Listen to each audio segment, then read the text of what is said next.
আসসালামু আলাইকুম গাইস, তো আপনারা সবাই কেমন আছেন? আলহামদুলিল্লাহ সবাই ভালো আছেন। তো আমি ভালো নই, কারণ আমাদের কারেন্ট বিল এবার অনেক আসছে।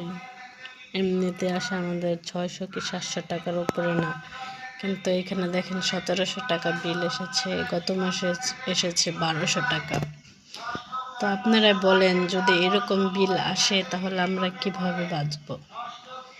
আমাদের কোনো ইনকামের সোর্স নাই। আমার স্বামী একজন অসুস্থ।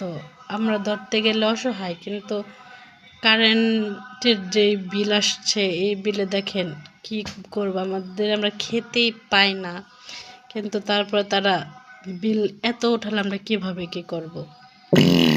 সরকারকে এজন্য একটা অনুরোধ, দেখেন আপনারা এরকমভাবে বিল বাড়ায়েন না, আমাদের বাঁচতে দেন। এভাবে যদি আমরা টাকা দিই, কারণ আমরা তো খেতেই পাই না, যদি এইভাবে যদি বিল আসে তাহলে তো আমাদের কি করার থাকবে আমরা নিজেরাও জানি না। প্লিজ আপনাদের কাছে হাত জোর করে বলতেছি, প্রশাসনের কাছে বলতেছি যে কারেন্ট বিল যেন আমাদের কমিয়ে দেওয়া হয়। এমনিতে সব কিছুর অনেক দাম, সবজি কিনতে গেলেও দাম, মাছ মাংসে, তারপরে মনে করেন অনেক কিছু, বাজারে কোনো কিছু ধরা যায় না। তো আমরা গরিব অসহায় মানুষরা কি করব, কিভাবে থাকবো? আমাদের বাচ্চাটাই তো দায়, তার ভিতরে ছেলে মেয়ের পড়ালেখা আছে।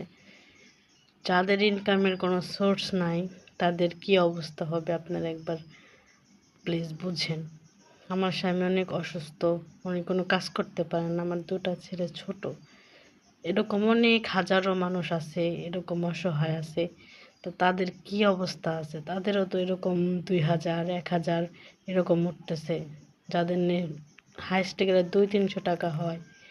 তাহলে তারা কিভাবে এতগুলা টাকা দিয়ে বিল দিবে?